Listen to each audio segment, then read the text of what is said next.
Alléluia. Que le nom du Seigneur soit béni. Et nous disons merci au Seigneur pour ces instants qui rendent possible. Ce sont des instants privilégiés pour nous, l'occasion pour nous de nous connecter à la source d'eau vive que le Seigneur lui-même il est. Alors, pour ce soir, j'ai vu que nous avions deux questions dans le fichier. Je ne sais pas si le frère Amen peut nous partager son écran. Merci, mon frère. Dans le fichier des questions, euh, on va aller directement à la première question qui est formulée comme suit. Je lis, vous l'avez sous les yeux d'ailleurs. Shalom, frères et sœurs, je veux comprendre l'enseignement dans ces versets. Lorsque je croise Genèse 12, verset 10 à 20, entre parenthèses, Abraham en Égypte, et le verset 20, Chapitre 20. Genèse 20, pardon, verset 1 à 13, Abraham et Abimelech, et Genèse 26, verset 7 à verset 13, Isaac et Abimelech. Quels enseignements doit-on retirer de ces expériences des patriarches Abraham et Isaac en tant que croyants? Merci. Donc, c'est la question qui a été soumise à notre méditation ce soir.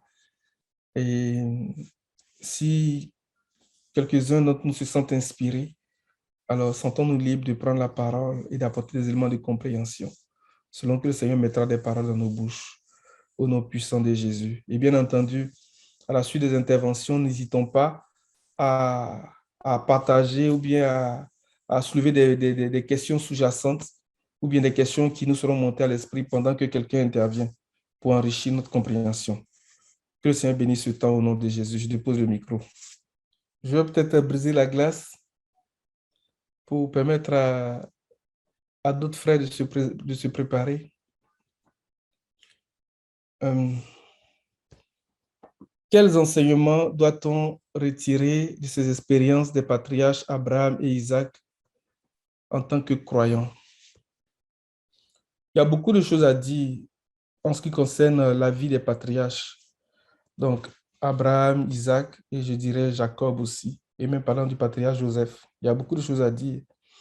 Et quand on considère la vie du patriarche Abraham, depuis son appel à sortir de la Mésopotamie jusqu'à la terre promise, il y a tout un enseignement que nous retrouvons dans le parcours du patriarche.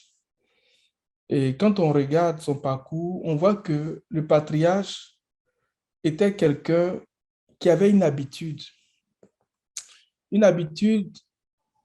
symbolisée à travers deux éléments fondamentaux, deux éléments capitaux qui doivent caractériser aussi la vie du croyant que nous sommes.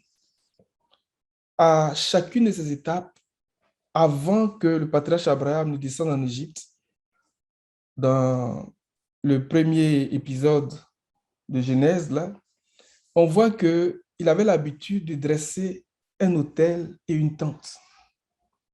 C'était des choses qui caractérisaient la vie du patriarche. Et à chacune de ces étapes-là, il y a tout un enseignement que nous pouvons comprendre. Donc, en lien avec la signification de ces emplacements-là, l'emplacement de ces autels, en lien avec les régions dans lesquelles le patriarche marquait des pauses ou bien des temps d'arrêt. Mais ces deux choses-là, autel et tente, autel et tente, autel et tente, étaient caractéristiques du patriarche Abraham dans son parcours depuis la Mésopotamie jusque dans le pays promis. Alléluia. Et nous avons déjà dit ici que l'appel du patriarche, depuis le verset 1 du chapitre 12, la réalité prophétique de cet appel-là est de quitter la condition terrestre, de quitter l'image du terrestre pour porter l'image du céleste.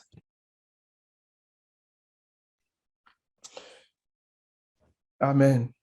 Donc, qu'est-ce que nous devons comprendre par l'autel? Qu'est-ce que nous devons comprendre par la tente? L'auteur aux Hébreux va nous révéler la pensée de ces choses-là. Mais pour être bref, nous dirons que l'autel, c'est l'expression de l'adoration. C'est par l'autel que nous faisons appel au Seigneur, nous invoquons le nom du Seigneur, nous invoquons le Seigneur. Donc, l'autel, c'est l'expression de notre adoration, c'est l'expression de notre dévotion, c'est l'expression de notre sacrifice, mais c'est l'expression aussi de notre cœur qui est attaché au Seigneur. Alléluia. Et lorsque le patriarche il dressait des tentes, l'auteur aux Hébreux nous dit que ceux qui parlent ainsi, c'était une façon de parler, c'était un message que le patriarche était en train de véhiculer, qui nous concerne aussi, pour dire que ceux qui parlent ainsi montrent qu'ils cherchent une patrie. Parce que s'ils avaient eu la nostalgie de la patrie de laquelle ils étaient sortis, ils auraient eu le temps de retourner. Mais en agissant ici, c'est une façon de parler pour dire qu'ils recherchent une patrie. Laquelle patrie est celle dont Dieu lui-même est le constructeur et l'architecte. Laquelle patrie a de solides fondations. Alléluia. Et parce qu'ils ont confiance en Dieu, de ce que le Seigneur promet, il peut l'accomplir. La Bible dit que Dieu n'a pas honte d'être appelé leur Dieu parce qu'il leur a réservé une cité. Alléluia. Donc, quitter le terrestre pour porter l'image du céleste. Donc, quitter notre humanité pour nous élever dans la plénitude de la divinité. C'est la substance du message que nous retrouvons, que nous retenons à travers le parcours du patriarche Abraham.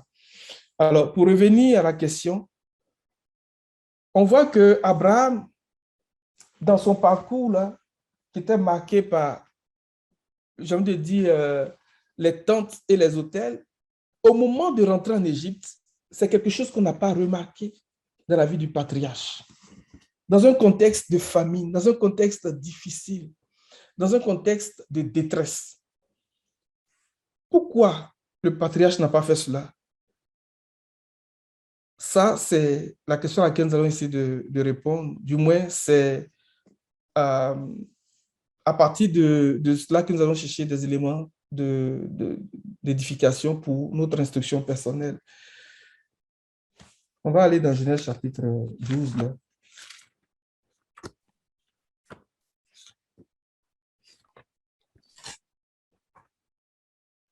Le premier verset qui avait été partagé dans la question.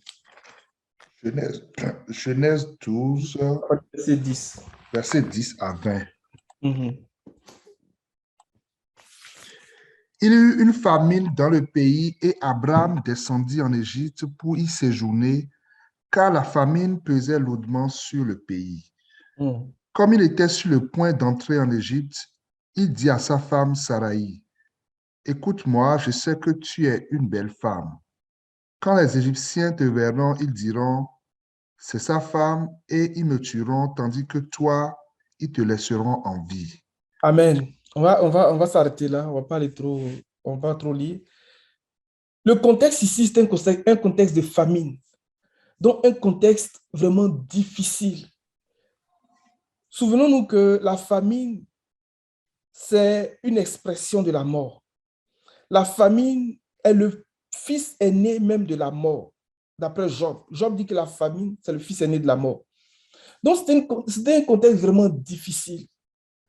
Et le réflexe que le patriarche avait à chaque fois de dresser un autel et de dresser une tente, c'est quelque chose qu'on n'a pas remarqué dans ce contexte-là. Pourquoi? Le patriarche avait beaucoup de troupeaux. Le patriarche avait de nombreux serviteurs. Peut-être était-ce à cause de la pression. Peut-être était-ce à cause du fait qu'il y avait urgence de trouver pour le troupeau du pâturage et même de l'eau pour abreuver le pâturage et tout ça. Peut-être c'était à cause de ce contexte-là. Pour dire que dans notre parcours jusqu'au trône, dans notre cheminement avec le Seigneur en tant que chrétien, il peut y avoir des situations de contrariété qui nous surprennent quelquefois et qui peuvent nous pousser à prendre des décisions sans consulter le Seigneur. Ce n'est pas seulement Abraham qui est descendu en Égypte. Nous voyons que Isaac, à un moment donné, a voulu descendre en Égypte. Là, le Seigneur lui a dit, reste dans le pays ici, le pays que je te montrerai. Mais lorsque le Seigneur va faire alliance avec le patriarche dans Genèse chapitre 15, le Seigneur va lui dire clairement que tes descendants seront esclaves dans un pays qui ne sera pas le leur. Et qu'au bout de 400 ans, ils vont sortir de ce pays pour venir prendre possession de cette terre que je te donne. Et ce qui a conduit le peuple d'Israël à séjourner en Égypte, c'était aussi un contexte de famine, un contexte difficile. Et lorsque Étienne reprend cet épisode-là, il dit que la détresse était tellement grande que les patriarches, les anciens ne trouvaient rien à manger. Et c'est dans ce contexte-là que Jacob a entendu dire qu'il y avait du blé en Égypte et il a envoyé les patriarches une première fois, une deuxième fois. Et c'est la deuxième fois que Joseph s'est fait reconnaître. Nous connaissons l'histoire. Donc, il y a eu le peuple d'Israël qui est descendu en Égypte. Et le Seigneur lui-même, à sa naissance, lorsque Hérode a commencé à s'agiter, après avoir su que le Seigneur était né et après avoir eu l'information des mages de la date à laquelle il était né, il a envoyé tuer tous les enfants de 2 ans et en dessous. Mais avant que cela n'arrive, le Seigneur avait parlé à Joseph en lui disant, prends le petit enfant et va te réfugier en Égypte. Alléluia. Donc, il y a eu plusieurs épisodes dans lesquels certaines personnes sont retrouvées en Égypte pour peut-être fuir des situations de détresse, pour aller se réfugier. Et même comme on est en train de le dire, le Seigneur lui-même, à sa naissance, Joseph a dû l'amener en Égypte pour se réfugier. Mais quand on regarde bien le verset 10 ici, de Genèse chapitre 12, il y a un détail auquel il faudrait qu'on fasse attention. Il dit, il y eut une famine dans le pays et Abraham descendit en Égypte pour y séjourner. Dans les Écritures, bien souvent, certains verbes, certaines expressions sont en eux-mêmes un message aussi profond que quelque chose qu'on pourrait comprendre dans une première lecture. Et dans les Écritures, on va dire monter à Jérusalem pour adorer. Et on va dire descendre en Égypte. Alléluia. Monter à Jérusalem et descendre en Égypte.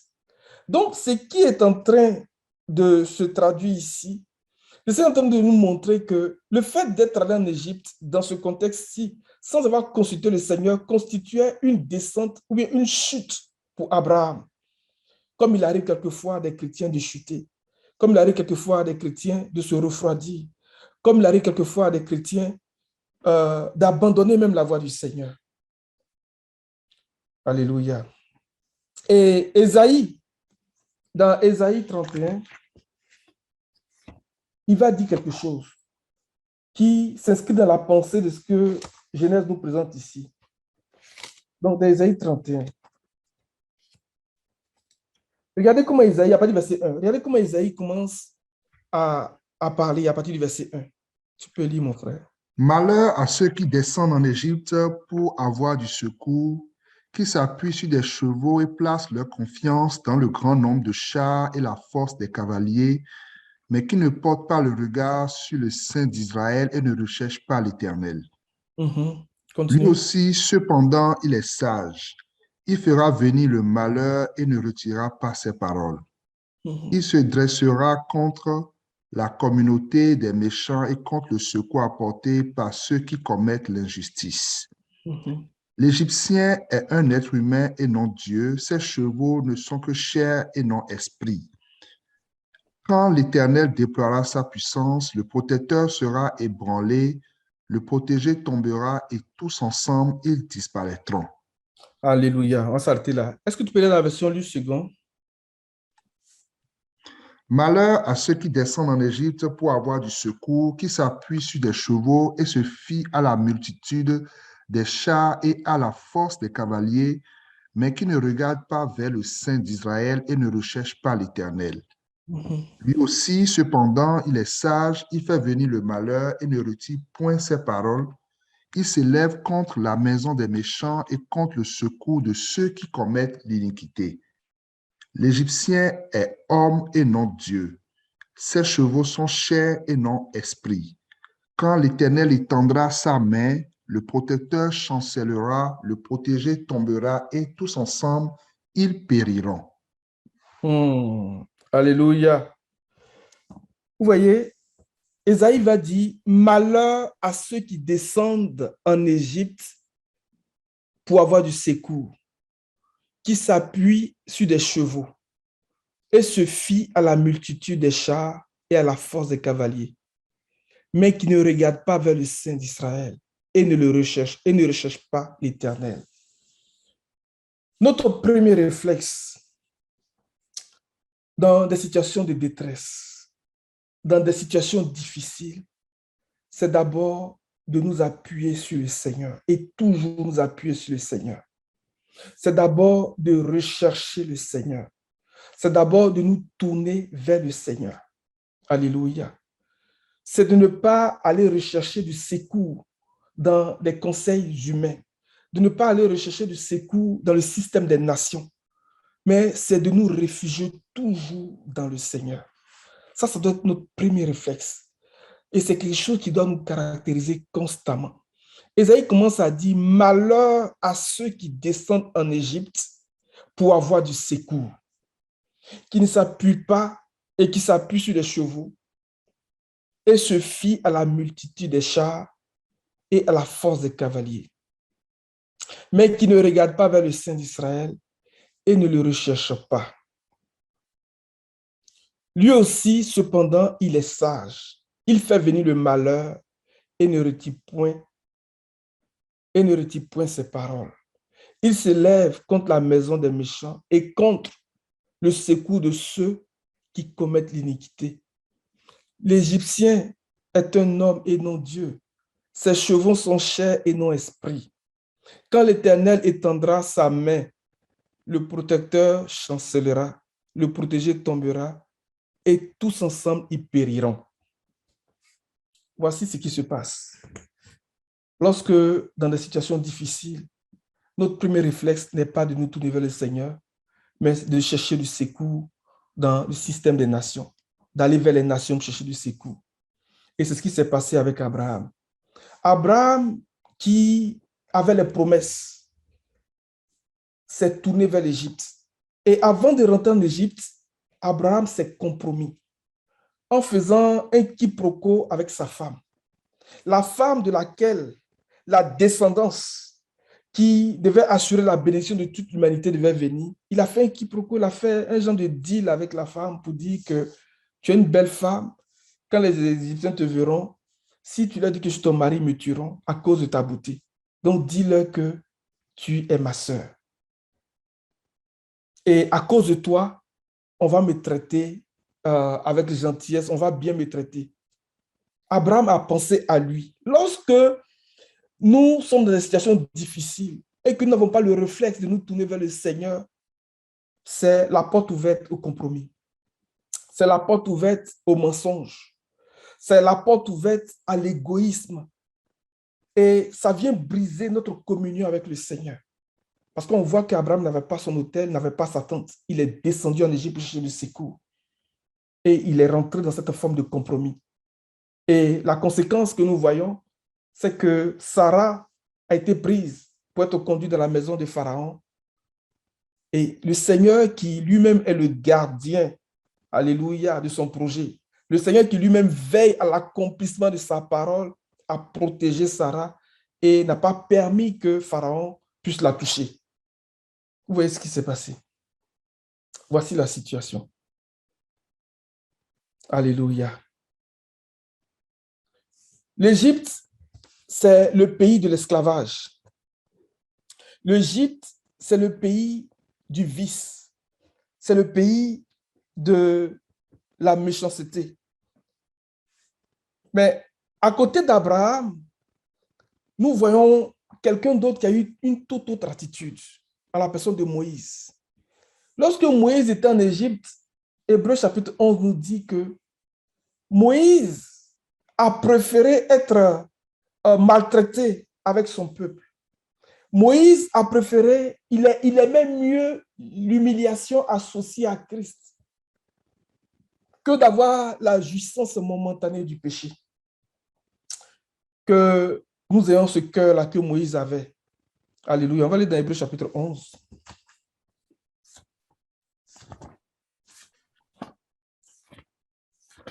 Hébreux chapitre 11. À partir du verset 23. C'est par la foi que Moïse, à sa naissance, fut caché pendant 3 mois par ses parents parce qu'ils virent que l'enfant était beau et qu'ils ne craignit pas l'ordre du roi. C'est par la foi que Moïse, devenu grand, refusa d'être appelé fils ou fille de Pharaon, aimant mieux être maltraité avec le peuple de Dieu que d'avoir pour un temps la jouissance du péché, regardant l'opprobre de Christ comme une richesse plus grande que les trésors de l'Égypte, car il avait les yeux fixés sur la rémunération.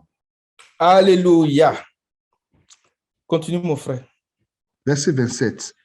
C'est par la foi qu'il quitta l'Égypte sans être effrayé de la colère du roi, car il se montra ferme comme voyant celui qui est invisible. Alléluia. Un deuxième point, voici ce que nous devons faire en tant que chrétiens, en tant qu'enfants de Dieu. Comme Moïse. C'est par la foi que Moïse, à sa naissance, fut caché pendant 3 mois par ses parents parce qu'il vit que l'enfant était beau et qu'il ne craignit pas l'ordre du roi. La beauté ici, ne voyons pas une beauté physique. La beauté, notre beauté nous vient de notre consécration. Notre beauté nous vient de notre intimité avec le Seigneur. Et c'est dans la pensée de Lamentation, chapitre 4, le verset 7.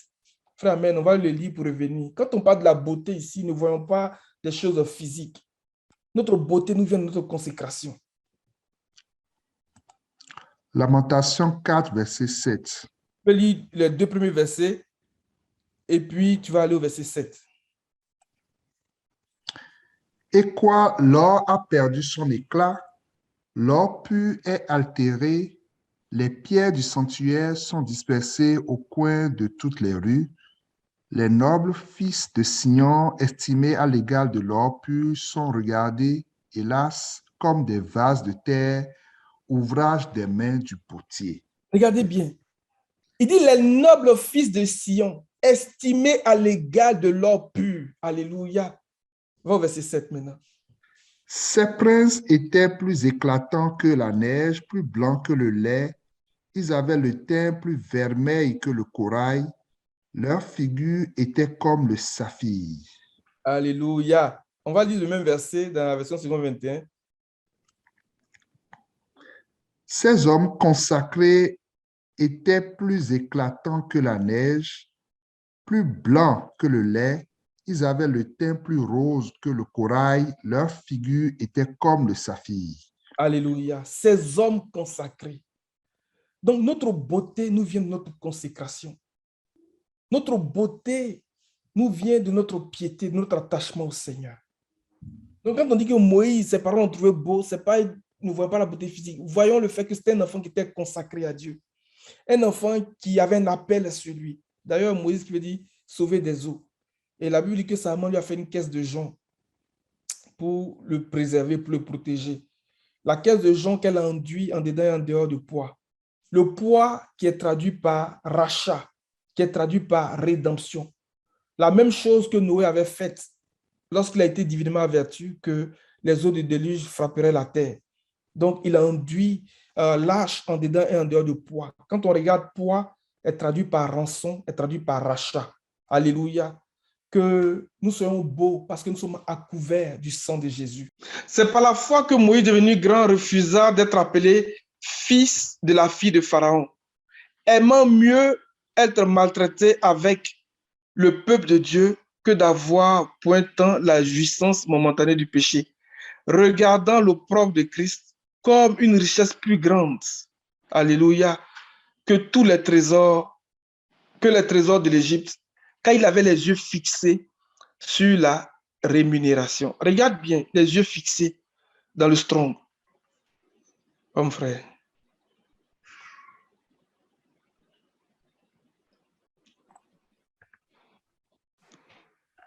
Verset Verset 24, verset 27, là, je sais pas. Attends. 26. Ouais, dans le verset 26, dernier bout du verset 26, là. 26. Donc, les yeux fixés sur Ouais. la rémunération. Donc, rémunération, c'est ça, hein? Non, c'est fixé. Fixé. Tournez les yeux vers une chose et fixez cette chose. Regardez attentivement. Regardez fixement avec une intention de l'esprit. Une On va dans attention de l'esprit. On va dans l'origine du mot. On va regarder le deuxième. Le deuxième vient de apo et de blepo.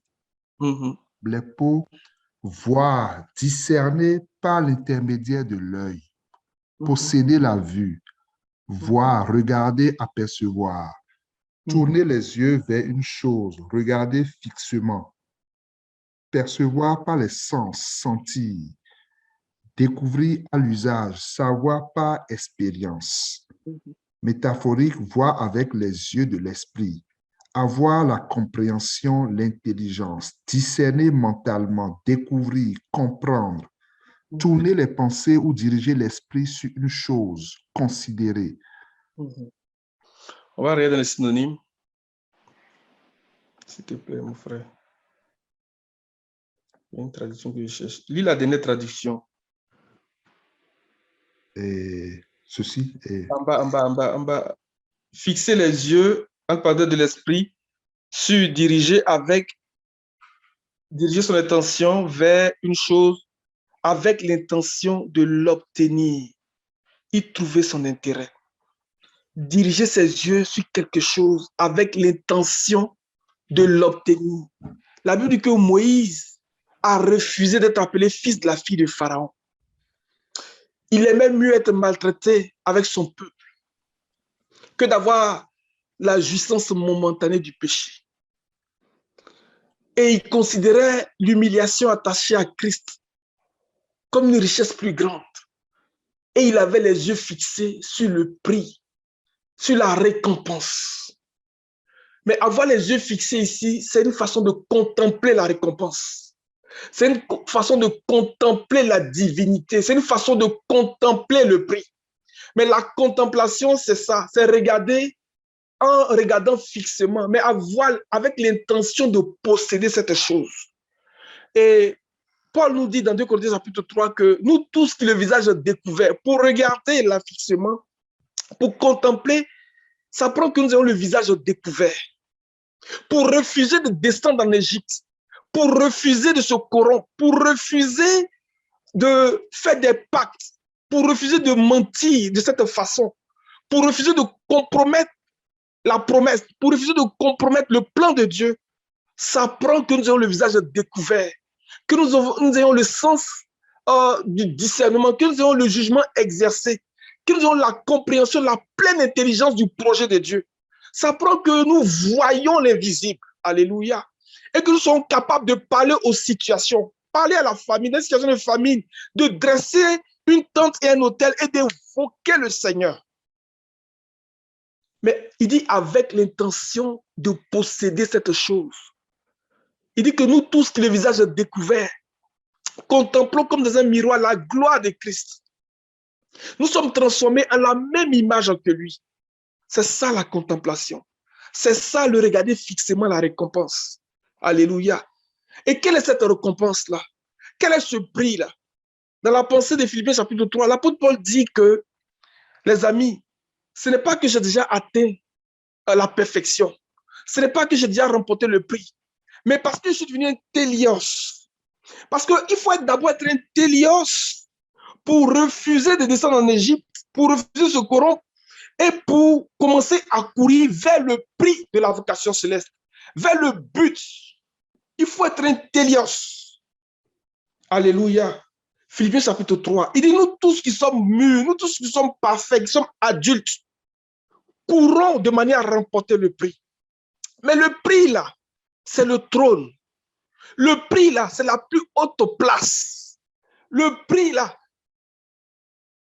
le prix dont il est question, c'est d'être assis avec le Seigneur sur le trône. Alléluia. Il dit, Dieu l'a souverainement élevé et lui a donné la plus haute place. C'est le trône. Le trône est le prix.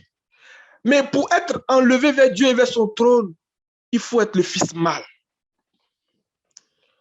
Voici notre prix. Voici notre appel. Voici ce sur quoi nous devons avoir les regards fixés. Voici notre récompense. Mais il faut atteindre l'état de télios. Après l'état de télios, il y a un autre état. L'état de l'église triomphante. qui a fini avec le péché et qui n'attend plus qu'à être glorifié. Alléluia. Commence à crier à Dieu, glorifie-moi, et atteindre l'état de fils mâle. Parce que c'est lui qui est enlevé vers Dieu et vers son trône. Alléluia. Alléluia. Tu peux lire ce passage-là de Philippiens 3, comme tu l'as dessus, là, à partir du verset 9. Et d'être trouvé en lui, non avec ma justice, celle qui vient de la loi, mais avec celle qui s'obtient par la foi en Christ, la justice qui vient de Dieu par la foi, afin de connaître Christ et la puissance de sa résurrection et la communion de ses souffrances en devenant conforme à lui dans sa mort, pour parvenir, si je puis, à la résurrection d'entre les morts. Regardez ce que Paul dit au sujet de Moïse. Il dit que aimant mieux les souffrances de Christ comme un trésor beaucoup plus précieux que la jouissance momentanée de l'Égypte, du péché de l'Égypte. Et d'avoir les yeux fixés sur la rémunération, sur le prix. Continue, mon frère. Verset 12. Ce n'est pas que j'ai déjà remporté le prix ou que j'ai déjà atteint la perfection, mais je cours pour tâcher de le saisir, puisque moi aussi j'ai été saisi par Jésus-Christ. Frère, je ne pense pas l'avoir saisi, mais je fais une chose. Oubliant ce qui est en arrière et me portant vers ce qui est en avant, je cours vers le but pour remporter le prix de la vocation céleste de Dieu en Jésus-Christ. Regardez bien le verset 14. Il dit, je cours vers le but pour remporter le prix de la vocation céleste en Jésus, la rémunération, la récompense. Il a les yeux fixés, mais il court à partir de quand? Verset 15. Nous tous donc, nous sommes parfaits. Le parfait ici est traduit par télios. Donc, il faut atteindre cet état de télios-là pour penser vraiment à courir pour aller remporter le prix. Est-ce que vous comprenez? Frère, amen. Tu peux répondre. Amen. Hein? Amen. Verset 14, il dit je cours. Verset 15, il dit nous tous donc qui sommes parfaits, ayons cette même pensée. Donc il faut atteindre l'état de télios. Le parfait c'est traduit par télios. Et les ministères que Dieu a donnés là, eux tous là, ils travaillent de manière à présenter tout homme devenu télios. Tout homme devenu adulte, parfait. Tout à l'heure sur les prières, lorsque mes prières, il parlait d'Épaphras qui combat dans la prière afin que, devenu parfait, que ces personnes-là ne défaillent pas, que ces personnes-là soient fermes dans la parole du Seigneur. Colossiens 4, verset 12. Et c'est dans ce parcours-là que nous sommes. Donc, quitte ton pays, ta patrie, ta famille pour le pays que je te montrerai, quitte ton humanité, quitte le terrestre pour porter l'image du céleste. Donc, dans ce parcours-là, tente hôtel, tente hôtel, tente hôtel. Ceux qui parlent ainsi montrent qu'ils cherchent une patrie. Alléluia. Ceux qui parlent ainsi montrent qu'ils cherchent une cité, celle dont Dieu est le constructeur et l'architecte. On va finir la partie de Hébreux 11 là, puis je dis un autre point, puis je vais m'arrêter. J'ai pris beaucoup de temps. Verset 27. C'est pas la foi qui quitte l'Égypte sans être effrayé de la colère du roi, car il se montra ferme comme voyant celui qui est invisible. Il s'est montré ferme que dans des moments d'épreuve, dans des moments de famine, dans des moments de détresse, que la fermeté s'attache à notre espérance. On ne peut pas parler de fermeté s'il n'y a pas d'espérance. Or, la foi est la faible assurance des choses qu'on espère et une démonstration de celles qu'on ne voit pas. Elle est la faible assurance des choses qu'on espère. Donc, la foi, la fermeté et puis l'espérance sont attachées. Il se montra ferme dans l'épreuve. Il se montra ferme dans cette situation. Comme voyant celui qui est invisible.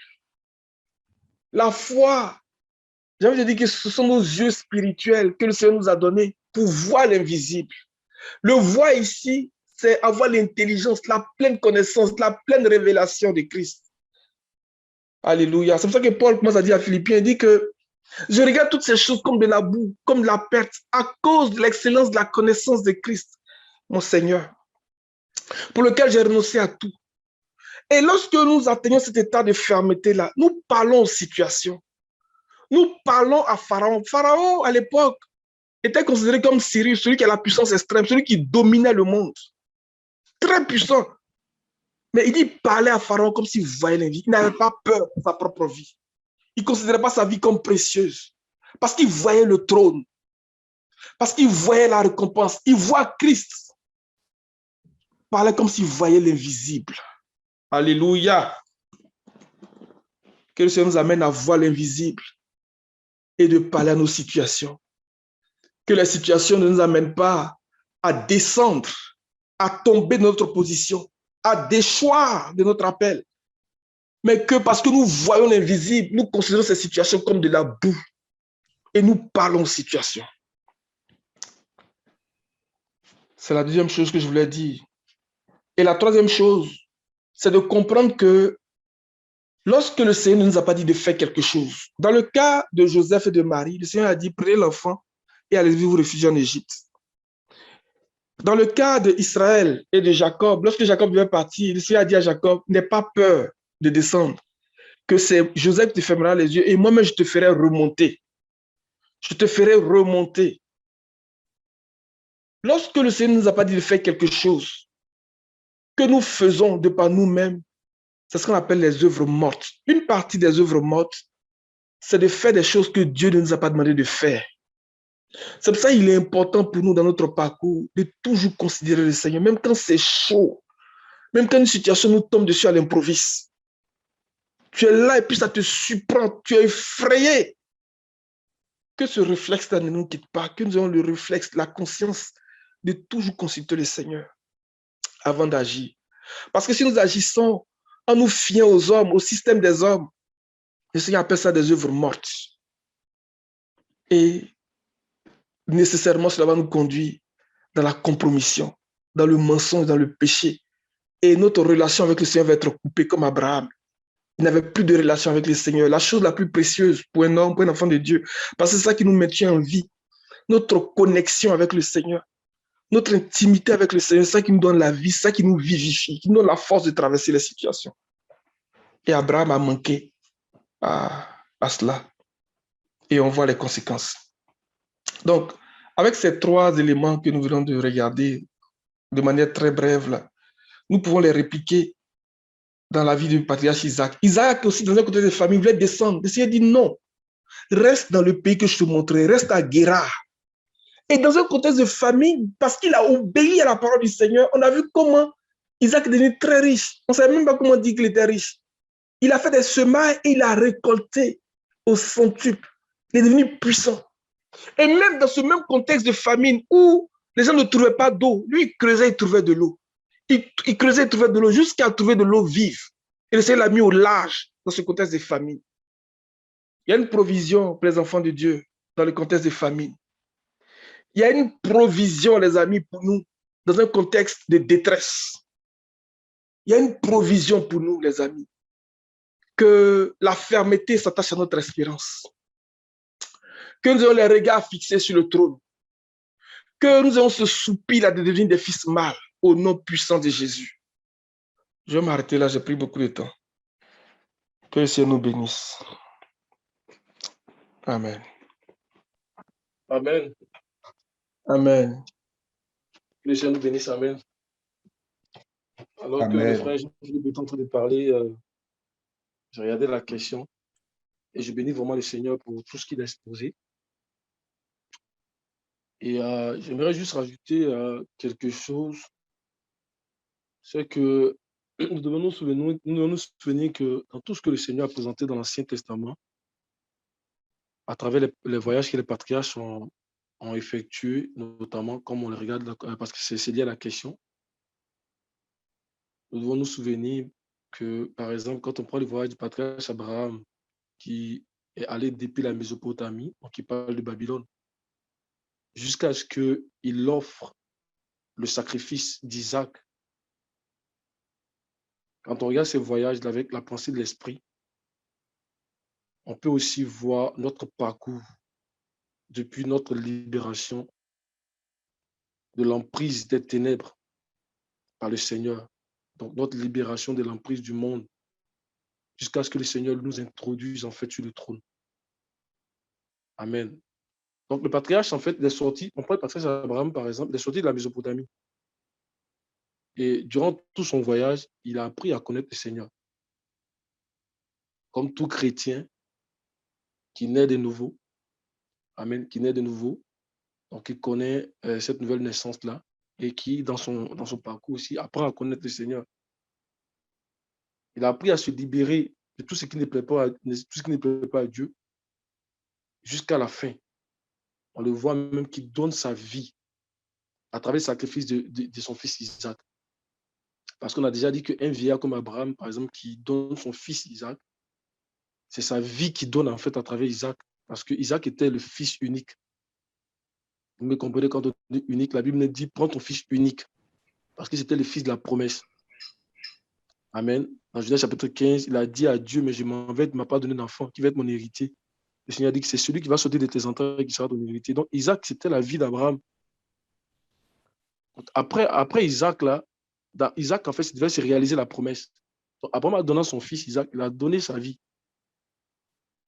Amen. Donc, il est parti de la Mésopotamie, il est sorti comme il sortait du monde. Il a appris à connaître le Seigneur jusqu'à ce qu'à la fin même, il donne sa vie à Dieu. Amen. Et c'est aussi notre parcours aussi, quand on sort du monde, quand le Seigneur nous arrache du monde. Amen. Quand on lit par exemple dans Genèse 17, verset 1, Dieu a rappelé une parole à Abraham dans la marche avec lui.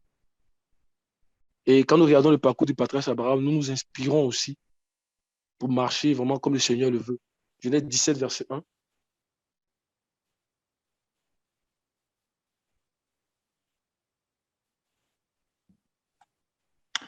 Lorsque Abraham fut âgé de 99 ans, l'Éternel apparut à Abraham et lui dit, « Je suis le Dieu Tout-Puissant. Marche devant ma face et sois intègre. » Amen. Alléluia. Non, ça c'était après l'épisode quand il allait prendre en fait la servante de sa femme et tout ça, Agar. Donc, Dieu l'a appelé, il dit, marche devant ma face et sois intègre. Amen. Il dit, marche avec intégrité devant ma face. Donc, le patriarche a appris à connaître le Seigneur. Par exemple, quand on regarde le peuple d'Israël, on en a fait plusieurs fois parler, le peuple d'Israël. Lorsqu'ils sont sortis d'Égypte, par exemple, la Bible dit qu'alors qu'ils étaient encore en Égypte, le Seigneur, il allait au-devant d'eux, dans une colonne de feu et dans une colonne de nuée. Donc, Israël avait toute la provision dans cette colonne de feu et dans cette colonne de nuée pour les conduire jusqu'à la terre promise. Mais quand ils sont arrivés en face de la mer Rouge et qu'ils ont vu l'armée des pharaons qui arrivait, on dit qu'ils ont pris peur. Et c'est comme ça aussi, nous aussi, quand on sort, la Bible dit que le Seigneur nous a délivrés de la force de destruction et il a posé nos pieds sur le roc. Donc, on a toute la provision sur le roc, c'est-à-dire qu'il nous donne une vie qui est ferme. Alléluia. Mais comme nous sommes moralement imparfaits, amen, parce que nous avons déjà dit que Dieu, là, le péché ne rentre pas dans sa présence. Amen. Et comme Dieu ne peut pas, en fait, je vais dire, lui-même, en fait, laisser sa parole, nous sommes pécheurs, comme il nous relève de la chute et nous fait rentrer dans sa présence, parce qu'il nous revêtit, en fait, des privilèges de Christ. Donc, il met les privilèges de Christ chez nous. Amen. Et quand nous venons dans sa présence, quand nous revenons de la chute, en fait, c'est plus nous qui voyons, c'est Christ qui voit, en fait. Donc, c'est ainsi qu'on peut rentrer dans sa présence. Amen. Donc, alors que nous rentrons maintenant dans sa présence, alléluia, il nous donne tout ce qu'il faut maintenant. Mais souvent, comme on est moralement imparfait, comme on vient du monde, comme on est faible, on monte, on descend, on monte, on descend, on tombe, on se relève, on tombe, on se relève. Mais Dieu continue de faire le travail de la justice en nous, jusqu'à ce qu'un moment devienne stable. Amen. Parce que quand il nous sort de la force de destruction, il pose nos pieds sur le roc. C'est-à-dire qu'on est dans une vie stable. On peut marcher de façon stable. Mais encore, on est encore dans les résistances à la vie charnelle. On est encore dans les résistances de beaucoup de choses. Jusqu'à ce qu'il nous dit, monte ici et on est stable en fait. Alléluia. Donc, le patriarche, il a appris à connaître le Seigneur, vraiment. Il a appris à se soumettre à la parole du Seigneur. Et quand on regarde la vie du patriarche là même, on voit que le parcours de la justice, son parcours même dans la justice, ça s'est fait à partir de Genèse chapitre 15, verset 6. On en a plusieurs fois parlé. C'est-à-dire là où il a commencé même à marcher dans la justice. Quand on regarde même là, c'est-à-dire là où il a commencé à marcher et il est resté dans la stabilité jusqu'à ce qu'il aille donner sa vie par Isaac. Ça commence à partir de Genèse chapitre 15. Donc le Seigneur a pris le temps de le travailler, de faire un travail en lui. Et il s'est soumis à la parole du Seigneur. Il s'est soumis au Seigneur. Il s'est laissé vraiment le Seigneur travailler en lui. Amen. Donc on le voit dans Genèse chapitre 15. Enfin, on va aller dans Genèse chapitre 15, on va lire verset 1 au verset 6. Amen. Non, c'est le parcours de notre vie. C'est notre vie qu'on voit à travers le parcours du patriarche Abraham. Donc, il y a des choses qu'on a commencé là, quand on vient dans les Seigneurs, on est tout le temps dedans. Hein? Il est quitté en Mésopotamie. Mésopotamie, c'est Babylone. Donc, on est sorti des systèmes corrompus, on est sorti du monde. Mais alors qu'on vient au Seigneur, on se trouve souvent en train de faire certains nombre de choses. Jusqu'à ce qu'à un moment donné, là, on voit vraiment qu'on est encore. Et puis, on abandonne ces choses-là parce que le Seigneur fait un travail en nous. Et on devient stable. Jusqu'à ce que, comme mon frère Jean-Philippe disait, on arrive à être des télios, des hommes parfaits, où on est persuadé de la parole. Et là, c'est impossible de pouvoir shooter. Et le Seigneur, il essaie, mais il continue de faire son travail en nous. Il continue de faire son travail en nous jusqu'à ce qu'il nous rende stables. Alléluia. Et donc, ça dépend aussi de la soumission à la parole du Seigneur. Cette stabilité-là, on peut y arriver en 2 ans, comme on a dit. Amen. Mais le Seigneur, quand il nous fait sortir, là, il nous dépose sur le roc. C'est-à-dire, il nous donne tout ce qui concourt à la vie et à la piété. Mais c'est nous, notre vie. Comment est-ce qu'on va faire notre vie charnelle, notre vie du passé, là, on vit encore ça. Mais lui, il nous a tout donné. Quand tu rentres dans sa présence, de la manière dont Adam attendait la voix du Seigneur, donc Dieu lui donne la force, la puissance, on a tout dans sa présence. Amen. Mais souvent, on apprend à marcher, on est enfant. On est enfant de Dieu et le Seigneur fait un travail en nous jusqu'à ce qu'on devienne des fils, on devient des télios, on devient des hommes parfaits et qu'on avance. Alléluia. Donc, quand on regarde le voyage du patriarche Abraham, c'est vraiment dans Genèse chapitre 15 qu'il a commencé le voyage de la justice. Alléluia, le voyage de la justice. Mais avant cela, Dieu a fait un travail en lui. Dieu a fait un travail en lui. Quand nous venons au Seigneur, il fait un travail en nous. Il nous dépouille, nous dépouille, nous dépouille. Il continue à nous dépouiller jusqu'à ce qu'on atteigne un état stable. Amen. Et dans Genèse chapitre 15, on va lire du verset 1 au verset 6. Après ces événements, la parole de l'Éternel fut adressée à Abraham dans une vision et il dit, « Abraham, ne crains point, je suis ton bouclier et ta récompense sera très grande. » Abraham répondit, « Seigneur éternel, que me donneras-tu? Je m'en vais sans enfant et l'héritier de ma maison, c'est Élisée de Damas. » Et Abraham dit, « Voici, tu ne m'as pas donné de postérité et celui qui est né dans ma maison sera mon héritier. » Alors la parole de l'Éternel lui fut adressée ainsi.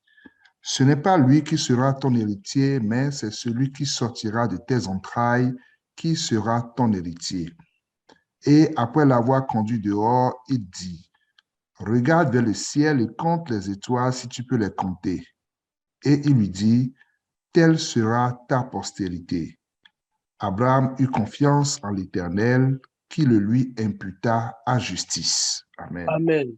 Sa foi a été stabilisée parce que le Seigneur lui avait fait cette promesse-là quand il sortait de Mésopotamie. Amen. Mais il est venu encore dire, mais Seigneur, tu m'avais dit ça, mais tu ne m'as pas donné d'enfant. Il dit, mais ne crains pas. Il faut bannir la crainte. Donc, il a appris à connaître le Seigneur, il a appris à bannir la crainte comme tout homme. Il a appris à se confier dans le Seigneur. Il dit, bannis la crainte. Il dit, ce n'est pas lui qui sera ton descendant, mais c'est celui qui va sortir de tes entrailles. Il eut confiance en Dieu et Dieu lui imputa sur la justice. Donc, il est entré dans le parcours de la justice. Amen. Il a stabilisé sa foi dans le Seigneur. Il lui a montré les étoiles. Il dit, tu auras des descendants comme ça. Ils seront fixés dans le ciel. Ce sera des étoiles fixées dans le ciel. Des hommes du ciel. Et Abraham, il a cru. Il a vu Christ en même temps à travers cet héritier que Dieu lui présentait. Il a vu Christ. Il a cru en cela. Et c'est là qu'il a commencé le voyage de la justice. Alléluia. Jusqu'à dans Genèse chapitre 22, où il donne totalement sa vie. Donc, dans ce parcours-là, on va aller, alléluia, d'une foi. Hein? Quand nous venons au Seigneur, la Bible dit que nous avons cru, nous devenons enfants du Seigneur, enfants de Dieu. Donc, on va aller de cette foi-là. Amen. C'est pour nous, c'est là que ça commence. La nouvelle naissance, c'est là que ça commence. Amen. Mais alors que nous progressons dans le Seigneur, notre foi se stabilise. Nous nous affermissons dans le Seigneur. Nous nous affermissons dans le Seigneur. Jusqu'à ce qu'on entre dans les œuvres de la foi, où on devient nous-mêmes des sacrifices vivants pour le Seigneur. Donc, tout ce que le Seigneur a montré à travers la vie des patriarches, là, il veut nous montrer comment est-ce qu'il va nous conduire. Alléluia. Il veut nous montrer comment est-ce qu'il va nous conduire. Amen. Et nous allons dans Genèse chapitre 22, là où le patriarche a fini le voyage de la justice. Parce qu'on va pour terminer le voyage de la justice. On rentre dans la justice, on va pour terminer le voyage de la justice. Dieu lui imputa à justice sa foi. Mais ce n'est pas encore fini. Il est rentré dans les œuvres de la foi. Il a commencé par le rhéma de la foi. Il est rentré dans les œuvres de la foi. C'est-à-dire qu'il a commencé maintenant à faire les œuvres de Dieu. Quand on dit les œuvres de la foi, tu rentres faire les œuvres de Dieu en fait. Amen. Parce que l'apôtre Jacques dit que c'est lui qui a la foi sans les œuvres là. Ta foi est morte. Non, on commence par la foi. Alléluia. On croit dans le Seigneur. Il a cru dans l'héritage que Dieu l'avait dit, l'héritier qui allait venir. On croit dans le Seigneur. Mais alors, quand on marche, on continue de marcher dans le Seigneur, on commence à faire les œuvres. C'est-à-dire, on rentre dans la pensée de Dieu. Parce que le sacrifice qu'il a offert là, c'était, il montrait par là comment est-ce que Dieu allait donner sa vie à travers Christ. Donc, il est entré dans les œuvres de Dieu. C'est pourquoi le Seigneur a juré. Alléluia. Mais c'est dans le parcours de la justice qu'on rentre dans les œuvres de Dieu. Alléluia. Au fur et à mesure qu'on s'applique à lui, il nous ouvre les yeux pour qu'on puisse voir ses œuvres. Et on applique ces œuvres-là. La Bible dit que ce sont ces œuvres-là qui vont nous suivre. Parce que ce sont les œuvres de Dieu. Amen. La Bible dit qu'il nous a pris et il nous montre ses œuvres dans Éphésiens chapitre 2. Il nous montre ses œuvres, les œuvres qu'il a préparées pour nous d'avance. Alléluia. Et c'est ce qui arrive au patriarche Abraham. Donc, il a cru au début, Dieu lui a imputé la justice, mais il a continué à se soumettre au Seigneur. Et il est entré dans les œuvres de Dieu. Le sacrifice qu'il a fait là. Parce qu'il voyait que Dieu allait donner sa vie. On s'apprend de rentrer aussi dans les œuvres de Dieu. C'est toujours dans le parcours. Donc, on vit, on est moralement stable. C'est comme si on marchait, mais nous sommes des enfants. On est sorti de la force de destruction, mais on continue à glisser, on continue à glisser. Alors que nous sommes sur le roc, on continue à glisser. Mais le Seigneur voit et continue à faire le travail en nous. Jusqu'à un moment donné, nos pieds là sont stables sur le roc et on fait le voyage. Alléluia. Dans Genèse chapitre 22. Alors, Genèse 22, donc on voit vraiment la fin du voyage du patriarche. On en a beaucoup de fois parlé. On a beaucoup exposé ça. Donc, c'est pour ça que je ne vais pas trop mettre du temps là. Le frère Jean-Philippe a apporté beaucoup de choses aussi et ça me permet juste de pouvoir ajouter ces petits mots-là. Alors, Genèse 22, à partir du verset...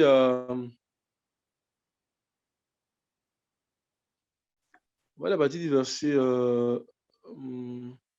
vas-y, verset 2. Vas-y, verset 1 au verset 2. Vas-y, mon frère. Après ces choses, Dieu mit Abraham à l'épreuve et lui dit, Abraham, et il répondit, me voici. Dieu dit, prends ton fils, ton unique, celui que tu aimes, Isaac, va-t'en au pays de Morija, et là, offre-le en holocauste sur l'une des montagnes que je te dirai. Continue jusqu'au verset Abraham, 14. Abraham se leva de bon matin, sella son âne et prit avec lui 2 serviteurs et son fils Isaac. Il fendit du bois pour l'holocauste et partit pour aller au lieu que Dieu lui avait dit. Le 3e jour, Abraham, levant les yeux, vit le lieu de loin. Et Abraham dit à ses serviteurs, restez ici avec l'âne, moi et le jeune homme, nous irons jusque-là pour adorer, et nous reviendrons auprès de vous. Abraham prit le bois pour l'holocauste, le chargea sur son fils Isaac, et porta dans sa main le feu et le couteau. Et ils marchaient tous deux ensemble. Alors Isaac, parlant à Abraham son père, dit, « Mon père » et il répondit, « Me voici mon fils. » Isaac reprit, « Voici le feu et le bois, mais où est l'agneau pour l'holocauste » Abraham répondit, « Mon fils, Dieu se pourvoira lui-même de l'agneau pour l'holocauste. » Et ils marchaient tous deux ensemble. Verset 9. Lorsqu'il fut arrivé au lieu que Dieu lui avait dit, Abraham y leva un autel et rangea le bois. Il lia son fils Isaac et le mit sur l'autel par-dessus le bois. Puis Abraham étendit la main et prit le couteau pour égorger son fils. Alors l'ange de l'Éternel l'appela des cieux et dit, « Abraham, Abraham » et il répondit, « Me voici. » L'ange dit, « N'avance pas ta main sur l'enfant et ne lui fais rien, car je sais maintenant que tu crains Dieu et que tu ne m'as pas refusé ton fils, ton unique. » Abraham leva les yeux et vit derrière lui un bélier retenu dans un buisson par les cornes. Et Abraham alla prendre le bélier et l'offrit en holocauste à la place de son fils. Jusqu'au verset 18.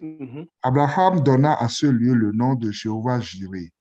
C'est pourquoi l'on dit aujourd'hui, à la montagne de l'Éternel, il sera pourvu.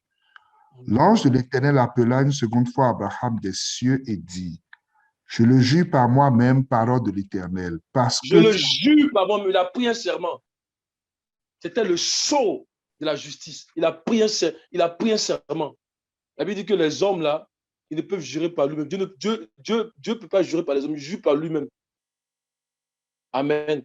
Il jure par lui-même pour montrer vraiment que c'est un serment qui va vraiment accomplir. Et il a juré par lui-même. Comme il a fait aussi pour le sacerdoce de notre Seigneur Jésus-Christ. Dans le son dit, l'Éternel l'a juré, il ne se repentira plus. Tu es sacrificateur pour toujours. Quand Dieu prend le serment, c'est pour mettre le sceau. Ici, c'est le sceau de la justice. Donc, il allait dans Genèse chapitre 15, verset 6. Mais ici, c'est le sceau de la justice. Et Jacques va en parler. On va le voir tout à l'heure dans Jacques chapitre 2. Continue, mon frère. Je le jure par moi-même, parole de l'Éternel, parce que tu as fait cela et que tu n'as pas refusé ton fils, ton unique. Je te bénirai et je multiplierai ta postérité comme les étoiles du ciel et comme le sable qui est sur le bord de la mer, et ta postérité possédera la porte de ses ennemis. Toutes les nations de la terre seront bénies en ta postérité parce que tu as obéi à ma voix. Amen. Et ta postérité va posséder la porte de tes ennemis, de ses ennemis. Je bâtirai mon église et les portes du séjour des morts va posséder. Il voyait Christ, il annonçait vraiment Christ et ce qu'il allait faire à cause de ce que Abraham, alléluia, a pris ici comme une décision. Mais cette décision-là, c'est dans son voyage qu'il a appris à connaître le Seigneur jusqu'à ce qu'il arrive à lui-même donner sa vie à travers Isaac. Et c'est comme ça que le Seigneur aussi nous conduit à devenir des sacrifices vivants. Alors que nous marchons, lui, il fait le travail en nous. Alléluia, pour nous conduire à l'état de télios, à l'état où nous nous sacrifions totalement à lui. Nous nous donnons comme des holocaustes. Alléluia. Mais ce n'était pas comme ça qu'on était au début. Aujourd'hui, même quand on se voit là, les uns et les autres, on n'est pas encore arrivé à la perfection. Mais je pense qu'on voit au moins une progression dans notre vie. On n'est pas comme il y a 5 ans, 6 ans. Hein, frère, amen. Hein? Amen. Mon frère, amen. Quand tu prêches, tu sais que tu vois qu'il y a des choses que le Seigneur t'a montrées. Tu vois vraiment que le Seigneur a fait un travail dans ta vie. Et c'est comme ça, en fait, le voyage. On va continuer jusqu'au verset 18. Toutes les nations de la terre seront bénies en ta postérité parce que tu as obéi à ma voix. Amen. Là, tu arrives au verset combien? 18. Verset 18. Et Jacques va répondre cela. On va aller dans Jacques chapitre 2, on en a plusieurs fois parlé. Donc, il parle ici du sceau de la justice. Amen. Non, c'est notre parcours dans la justice, vraiment. Mais le Seigneur prend le travail, il fait le travail en nous, vraiment, pour qu'on puisse rentrer dans cette dimension-là. Alléluia. Donc, Jacques 2. Alors. Jacques 2. Je prends l'exemple pour le patriarche Abraham, mais c'est pareil aussi pour Isaac, là. C'est pareil aussi pour le patriarche Jacob. Hein? On voit comment est-ce que le Seigneur a travaillé le cœur du patriarche Jacob. Alléluia, jusqu'à ce qu'il arrive chez Laban. Hein? Il dit qu'il ne dormait même pas. Le Seigneur a travaillé son cœur. Vraiment. Le Seigneur a travaillé le cœur du patriarche Jacob. Alléluia. Et c'est comme ça que le Seigneur travaille notre cœur. Amen. Et quand on part dans... On va aller à partir du verset 21. Abraham, notre père, ne fut-il pas justifié par les œuvres lorsqu'il offrit son fils Isaac sur l'autel? Regardez bien. On dit, il ne fut-il pas justifié par les œuvres? Mais ici, on dit, c'est lorsqu'il offrit son fils Isaac sur l'autel. Parce que n'oublions pas qu'en Genèse chapitre 15, verset 6, on dit qu'il a cru dans la promesse. Et Dieu lui imputa justement. On ne parle pas de ça. On parle pas de ça, parce que ça, c'est le début. Ici, il est en train de parler de Genèse chapitre 22. Il dit, Abraham ne fut-il pas justifié? Il est en train de parler ici du sceau de la justice, de la fin de la justice. Alléluia. Il dit, lorsqu'il offrit son fils Isaac, nous nous retrouvons ici dans Genèse 22, à la fin du voyage. Et il dit, c'est par les œuvres. C'est une autre dimension de la foi. Les œuvres de la foi. Alléluia. Mais c'est dans le parcours. Alors que nous nous soumettons au Seigneur, qu'il ouvre nos yeux, qu'il nous montre ses œuvres. Amen. Pour que nous puissions les pratiquer. Les œuvres qu'il a préparées d'avance. Ces œuvres-là qui vont nous suivre. Amen. Mais c'est dans le parcours de la justice. Alléluia. C'est dans le parcours de notre voyage là. Dans notre parcours, dans notre voyage que nous rentrons dans ces œuvres-là. Alléluia. Le Seigneur fait un travail pour nous, en nous, jusqu'à ce que nous présente ces œuvres-là. Alléluia. On continue, mon frère. Verset 22. Tu vois que la foi agissait avec ses œuvres et que par les œuvres, la foi fut rendue parfaite. Ici, on parle de la foi qui est rendue parfaite. Donc, nous sommes arrivés ici à la perfection de la justice, à la perfection de la foi. Parce que je n'ai point honte de l'évangile. C'est une puissance pour le salut de quiconque croit. Parce qu'en lui a révélé la justice de Dieu par la foi et pour la foi. On a toujours dit la foi appelle la justice. Cette justice-là, quand elle vient, elle nous élève dans la compréhension des choses de Dieu. Et quand nous mettons encore notre foi en elle, elle va nous élever dans la justice. Donc, la justice et la foi sont intimement liées. Et autant la justice arrive à la perfection, donc à la couronne de justice, la foi aussi arrive à sa perfection. C'est pour ça que l'apôtre Paul dit, j'ai combattu le bon combat de la foi. J'ai combattu le bon combat, j'ai gardé la foi. Il dit, maintenant la couronne de justice m'est réservée. Donc la foi est liée à la justice. Donc quand il parle de la couronne de justice, il parle aussi de sa foi qui arrive à la perfection. Alléluia. Donc tu vois que par la foi agissante, alléluia, que le Seigneur déverse cette foi agissante en nous. Amen. Cette foi qui vient par la force. Alléluia. Et nous savons que la foi, elle est secondaire. Amen. C'est la parole qui est primaire. C'est le fondement qui est primaire. Alléluia. Donc, pour que notre foi soit véritable, il faut qu'il y ait d'abord l'évangile, il faut qu'il y ait d'abord le fondement. Alléluia. À cause de la parole de leur témoignage. Ce n'est pas le témoignage qui est puissant, mais c'est la parole de leur témoignage. La parole qui sous-tend le témoignage. Alléluia. C'est cette parole-là qui est puissante. Amen. Donc, si notre foi est basée sur l'évangile, elle sera une foi agissante. Alléluia. Tu vois que par la foi agissante, avec ses œuvres, tu vois que par la foi agissante avec ses œuvres, et que par les œuvres, la foi fut rendue parfaite. Par les œuvres, la foi fut rendue parfaite. Les œuvres que le Seigneur a préparées d'avance. Si nous rentrons dans ces œuvres-là, c'est pour ça qu'il dit, je le jure, parce que tu es entré même dans le mystère de Dieu. Tu es entré dans le mystère de Dieu, dit, je le jure. Alléluia. Que le Seigneur ouvre nos yeux. Alléluia. On va terminer. Verset 23. Ainsi s'accomplit ce que dit l'Écriture. Abraham crut à Dieu et cela lui fut imputé à justice et il fut appelé ami de Dieu. Et il fut appelé comment? Ami de Dieu. Je ne vous appelle plus esclave, mais je vous appelle mes amis. Parce que l'esclave ne sait pas ce que fait le maître. Et l'ami sait toutes choses. Alléluia. Parce qu'il se soumet au maître. Le maître lui montre les réalités du royaume. Alléluia. Et ça prend une soumission dans le voyage. Amen. Il fut appelé ami de Dieu. Oh, que nous devenons des amis de Dieu. Que nous devenons des amis de Dieu à cause de notre soumission au Seigneur et à cause des œuvres de la foi. Alléluia. Que nous puissions rentrer dans les œuvres de la foi. C'est le moment, mes frères. On est né enfant, on doit rentrer dans les œuvres de la foi pour devenir des fils. Alléluia. Le patriarche s'est vraiment soumis. Il s'est soumis, il a quitté sa famille, il a quitté son pays. Il ne savait même pas où aller, où il allait. Il a quitté le monde, il a quitté la Mésopotamie, il a quitté Babylone. Il a abandonné toutes choses. Il a eu confiance au Seigneur. Il a eu confiance dans l'héritage. Le Seigneur a fait un travail en lui. Il a été appelé le Père de la foi. Alléluia. On va terminer, mon frère. Verset 24. Vous voyez que l'homme est justifié par les œuvres et non par la foi seulement. Rahab, la prostituée, ne fut-elle pas également justifiée par les œuvres lorsqu'elle reçut les messagers et qu'elle les fit partir par un autre chemin? Comme le corps sans âme est mort, de même la foi sans les œuvres est morte. Alléluia. Alléluia. Donc, ce n'est pas un exemple, comme le frère Jean-Philippe a dit, parce qu'on ne peut pas rester là, toujours au même niveau où on tombe, on se relève. Hein? Où tu es dans l'église de Fès, tu tombes, tu es dans l'église de Smi, tu te lèves, tu vas dans l'église de Pégame, tu tombes très bas, parce que là-bas, on parle même du trône de Satan. Tu vas dans l'église on appelle ça de Tiati, tu tombes bas, parce qu'il y a Jézabel là-bas. Hein? Tu te relèves, alléluia, à partir de l'église de Stade, mais tu tombes encore bas.